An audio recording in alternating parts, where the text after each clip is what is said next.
everyone, this is Vivek Chauhan and I hope you all are good. Today I introduced to Sidi Sayyidni Jali at Ahmedabad, Gujarat, India. So let's begin. Bharat में एक से बढ़कर एक मशहूर मस्जिदें हैं, जिनमें एक नाम शाही मस्जिद सिदी सैयद का नाम भी शामिल है। यह मस्जिद है तो बहुत पुरानी, लेकिन इसकी खूबसूरती की जितनी तारीफ की जाए कम है।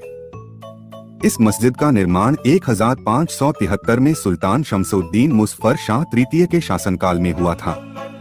सीदी सैयद नाम की मस्जिद को सीदी सैयद की जाली के नाम से जाना जाता है। इसकी जालियां इसे विश्व भर में फेमस बनाती हैं। इसकी पश्चिमी दीवार की खिड़कियों पर बनी जालियां पूरी दुनिया में मशहूर है। एक दूसरे से लिपटी शाखाओं वाले पेड़ को दिखाती ये नक्काशी पत्थर से तैयार की गई है। छोटी होने पर भी नक्काशी के मामले में ये दुनिया की शीर्ष मस्जिदों में शुमार होती हैं। ये अहमदाबाद के लाल दरवाजा के करीब ही मौजूद है। मस्जिद का निर्माण कब हुआ? मस्जिद का निर्माण 1572 में सुल्तान शमसुद्दीन मुज़फ़्फ़र शाह के शासनकाल में इथियोपिया के हबशी सीदी सैयद ने करवाया था। इन्हीं के नाम पर मस्जिद का नाम रखा गया है। गुजरात सल्तनत 1407 से 1573 के आखिरी सुल्तान शमसुद्दीन मुज़फ़्फ़र शाह तृतीय के दौर में इस मस्जिद का निर्माण हुआ। उसी साल गुजरात सल्तनत का पतन हो गया।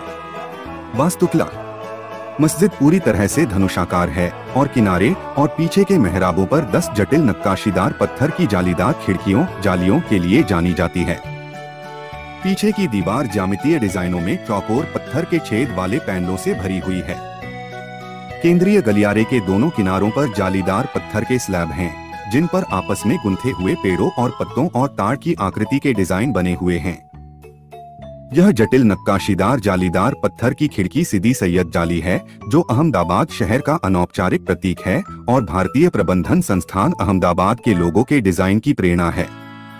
मस्जिद की केंद्रीय खिड़की का मेहराब, जहां से एक और जटिल जाली देखने की उम्मीद की जा सकती है, उसकी दीवार पत्थर से बनाई गई है। ऐसा संभवतः इसलिए है क्योंकि मुगलों के गुजरात पर आक्रमण से पहले मस्जिद योजना के अनुसार पूरी नहीं हुई थी। क्यों बीच में रुका निर्माण कार्य? मस्जिद का काम चल ही रहा था, लेकिन साल 1583 में सिदी की मौत हो गई थी और इसका निर्माण अधूरा रह गया और मस्जिद आज भी उसी हाल में है। सिदी को इसी मस्जिद के अंदर दफन किया गया, हालांकि यहाँ कोई मकबरा नहीं है। क्यों अंग्रेज भी थे दीवाने? ऐसा कहा जाता कि मराठी शासन में इस मस्जिद को अस्तबल के रूप में इस्तेमाल किया गया, लेकिन अंग्रेजों के दौर में लॉर्ड कर्जन के नया कानून लाने के बाद इसे सहेजने की प्रक्रिया शुरू हुई। कहा जाता है कि रूस के आखिरी क्राउन प्रिंस हो या फिर साल 1969 में ब्रिटेन की महारानी एलिजाबेथ के साथ प्रिंस, सभी इस मस्जिद को लेकर दीवाने रहे हैं। प्रिंस को जब सिल्वर मोमेंटो दिया गया, जो सिदी सईद मस्जिद की जाली थी। ब्रिटिश औपनिवेशिक काल के दौरान यह दासक्रोही तालुका के मामलतदार के लिए एक कार्यालय या कचेरी के रूप में कार्य करता था। एक कार्यालय के रूप में इसके समय में दरवाजे लगाए गए, मेहराबों को प्रेस में बदल दिया गया और आंतरिक भाग को सफेद कर दिया गया। अहमदाबाद की आधिकारिक यात्रा के दौरान भारत के वायसराय लॉर्ड कर्जन ने ऐतिहासिक स्मारकों को संरक्षित करने की अपनी व्यापक नीतियों के तहत मामलतदार के कार्यालय को परिसर खाली करने का आदेश दिया।